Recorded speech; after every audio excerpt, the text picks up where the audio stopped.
Dad was a consummate farmer. Whenever he traveled, he would stop, crawl the fence, and pick up a handful of plowed dirt and smell it, look up with a faraway look in his eye. The land was important to him, and he taught us to appreciate it, use it, and make it better. I made a decision about mid-career that I would settle in the area I grew up in. I came back in 2010. You could see the growth starting to take place. Subdivisions would pop up in 3 to 4 months on roads that were wide open pastures or fields when we were kids. My wife and I have always dreamed of living in the Texas Hill Country. There's so much that it has to offer. These homes represent the greatest storage of value that most of us that live up here have. And meanwhile, we're getting surrounded by these earth-eating monsters. We knew that the Texas Hill Country was rich with natural resources and that ground was being mined. We had no idea the extent of it, and we had no way to predict the future. These rocks that they have going up those bands, and it drops into the crusher and it just crushes them, and that's how they make the aggregate for the roads. A lot of people move out here because the peace and quiet of being out away from the city. The trees and vegetation are incredible.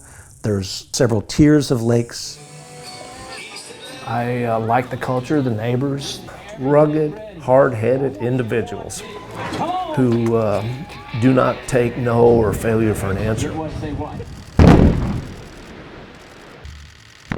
If you live out here and you're living daily with the sound and the noise and the dust and the blasting, it takes on a sense of urgency. Nobody wants to live next to the fire station, but everybody wants the fire engine to come if their house is on fire. The strip of rock is where it is, and so that's why the quarries are located here. You have to make these decisions about where those locations are. And the reason there's been so much growth in the rock business in Central Texas is because there's an enormous demand for new building material. Your house, apartment, even a skyscraper is all sitting on a concrete or rock foundation of some kind. You typically then walk out your front door on a sidewalk, step into the driveway, hop into your car. You then drive your portion of the street to wherever you're going to get to. That's on pavement. If you're going to continue to grow, then you have to have these materials. It is a conflict. The very first time I heard them blast across the street at Volcan, we thought that a tree fell on our house. My 4-year-old, when it happens, she drops whatever she's doing and screams and crawls into my lap. Last year, we found out that a New York-based aggregate company wanted to build a rock crushing company right next to our subdivision. My children spend 90% of their time in our yard, and that's part of the reason we moved out here and on acreage. Unfortunately, it literally backs up to the quarry line. What about this? The one in Volcan is pretty far away.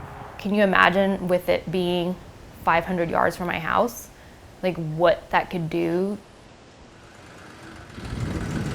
What worries me is, where is this expansion going to stop? Because we live up here too. Are the quarries, and is the state requiring the quarries to be good neighbors? Has there been any studies whatsoever to determine the cumulative effect of all of these mining operations that's going on around us and how that's affecting our air quality, how that's affecting our water quality? As they keep expanding and getting closer and closer and closer to us, they're stealing our dreams from us. I don't think anybody goes and picks as their next door neighbor for their property a rock quarry. There's a perception that we have of being dusty, dirty, and noisy. Those things are true. Some of the debates we've heard lately are like, well, we don't want a rock quarry here, but we're going to put a subdivision here. So it's still getting used. We're just in this time where we are growing so fast, it's changing quickly. And so there's a race to get these new properties built, and everybody's trying to decide what's going to happen first. It's a battle over resources more than anything else. I worry daily on basically our house just plummeting in value. And I mean, I don't want to uproot our kids and move. I like it here. Other than what's going on behind our house, it's a great place to live. I'm committed to the hill country. I like living here. I've spent years building the home, the barns, my workshops the way I want them. How do I replace that at my age? It's absolutely satisfying to stand there in the morning, watch the sun come up, and look at the orchard that I've built and say, you know, I did something useful here. So I'm not moving. And hopefully, at the end, our kids and our friends, their friends in the future will choose to come here and live here because the hill country will look like the rugged hill country instead of a moonscape.